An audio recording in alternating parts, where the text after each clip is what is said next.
Martes ng hapon mga kapuso, present na naman kami rito para pagandahin ang mood nyo. Ay, Pat, kung pampaganda ng mood lang ang usapan, malaking tulong din dyan ang magagandang tunog o musika. So true. Susan at Pat, may mga tunog nga rin daw na nililikha para ikaw ay mag-heal o mapagaang ang ating kalooban. Yan ang kwentong inalam Ni Katrina Son.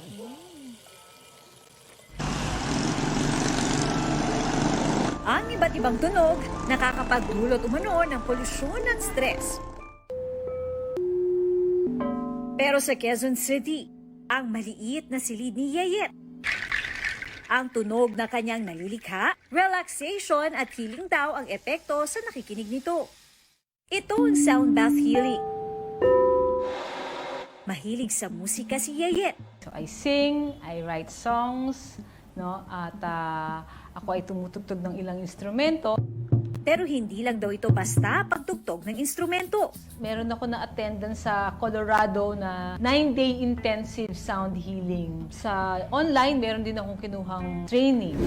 Una niya raw itong sinubukan sa kanyang sarili. I went to counseling, nahanap ko sa sarili ko kung ano din nakakatulong sa healing ko. At one point, sabi ko, hindi, kailangan ko umusad. Hindi na siya healthy sa akin. Kaya masusi raw niyang pinag-aralan kung paano makatutulong ang tunog sa gaya niyang may pinagdaraanan sa buhay. Ang madalas na lumalapit sa akin ay yung mga hindi makatulog, daming iniisip. Sa edad na 61, si Monina, wala raw maintenance na gamot. I believe in other modalities din like acupuncture, tap healing, ganyan, Reiki. Dahil din sa kagustuhan ko na hindi maging dependent sa Western medicine. Kaya nagtitiwala ako na may mga ibang paraan ng paggaling sa sarili. Sa kabila ng kanyang edad, nakararanas pa raw siya ng stress sa trabaho.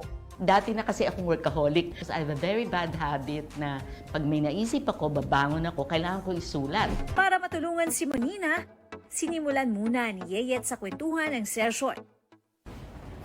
Take a deep breath. Gamit ang water chimes, nakalikha ng tunog ng Animoy Waterfalls sa silid si Yeyet. Sinundan pa ito ng tuning fork para sa vibration at iba't ibang tunog ng crystal bowls. Just whenever you're ready, slowly opening your eyes and you may get up. Ayon kay Dr. Randy Del Llosa, isang psychologist, may magandang epekto ang sound healing sa katawan at isipan.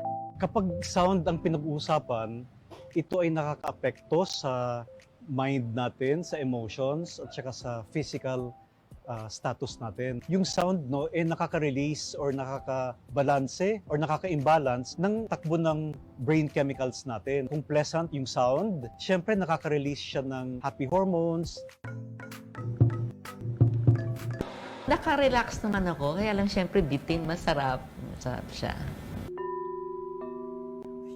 Importante din sa session that you bring your intention. Healing for yourself, healing for, maybe tanggal ng sakit ng ulo.